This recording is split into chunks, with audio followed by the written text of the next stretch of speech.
Hello friends, welcome to eat the finest. வழக்கமாக செய்கிற ரவா கேசரி செய்யும்போது தேங்காய் பால் சேர்த்தா என்ன, அப்படி வந்த யோசனை தான் தேங்காய் பால் கேசரி. சரி வாங்க, குழு குழு தேங்காய் பால் கேசரி எப்படி செய்யலாங்கிறது வீடியோக்குள்ளே பார்த்துடலாம்.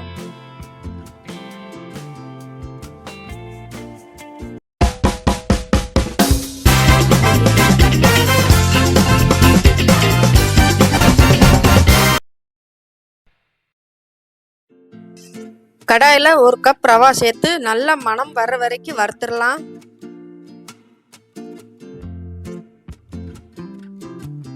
அடுத்து தேங்காய் பால் ரெடி பண்ணிடலாம். மிக்சியில் துருவிய தேங்காய் 1.5 கப் சேர்த்துக்கோங்க. 1 கப் ரவைக்கு 2.5 கப் அளவுக்கு தேங்காய் பால் எடுக்கணும். அதுக்கு முதல்ல 1 கப் தண்ணி சேர்த்து பால் எடுத்துக்கோங்க. ரெண்டாவது தடவை இன்னொரு 1 கப் தண்ணி சேர்த்து பால் எடுத்துக்கோங்க.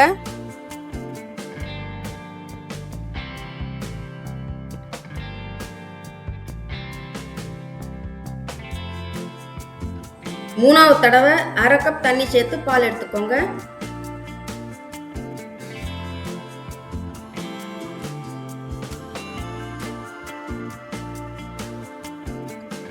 தண்ணிக்கு பதிலாக தேங்காய் பால் சேர்க்கறதுனால சுவையா மணமா இருக்கும். இப்போ சரியா 2.5 கப் அளவுக்கு தேங்காய் பால் வந்திருக்கு. நெய் 1/2 கப் எடுத்துக்கோங்க. பேனில் 2 ஸ்பூன் நெய் ஊற்றி 1 டேபிள் ஸ்பூன் முந்திரி சேர்த்து பொன்னிறமாக வறுத்துடலாம்.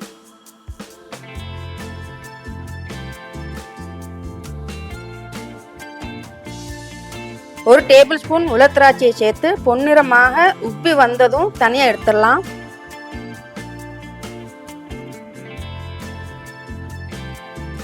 இன்னும் கொஞ்சம் நெய் ஊற்றி வறுத்த ரவை சேர்த்து ஒரு 2-3 நிமிஷம் லோ ஃப்ளேமில் வறுத்துக்கோங்க.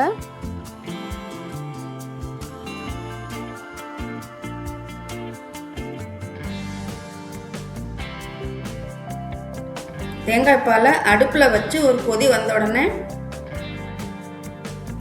வறுத்த ரவையில் தேங்காய் பாலை ஊற்றி லோ ஃப்ளேமில் கெட்டியாகும் வர கிளறிக்கொண்டே இருங்க.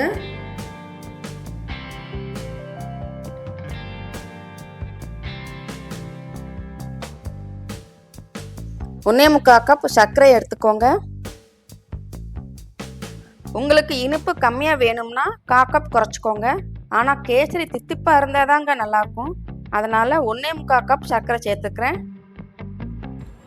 சர்க்கரையை கொஞ்சம் கொஞ்சமாக சேர்த்து கிளறுங்க. இதனால கட்டிகள் விழாமல் இருக்கும். மொத்தமாக சேர்த்துற வேண்டாம்.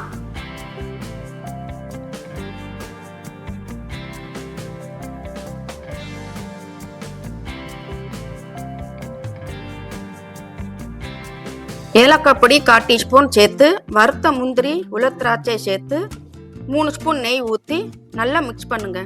அவ்வளோதாங்க, சுவையான தேங்காய் பால் கேசரி ரெடி. வீட்டில் ஏதாவது ஃபங்க்ஷன் இருந்தாலோ கெஸ்ட் வந்தாலோ இந்த தேங்காய் பால் கேசரி செஞ்சு அசத்துங்க.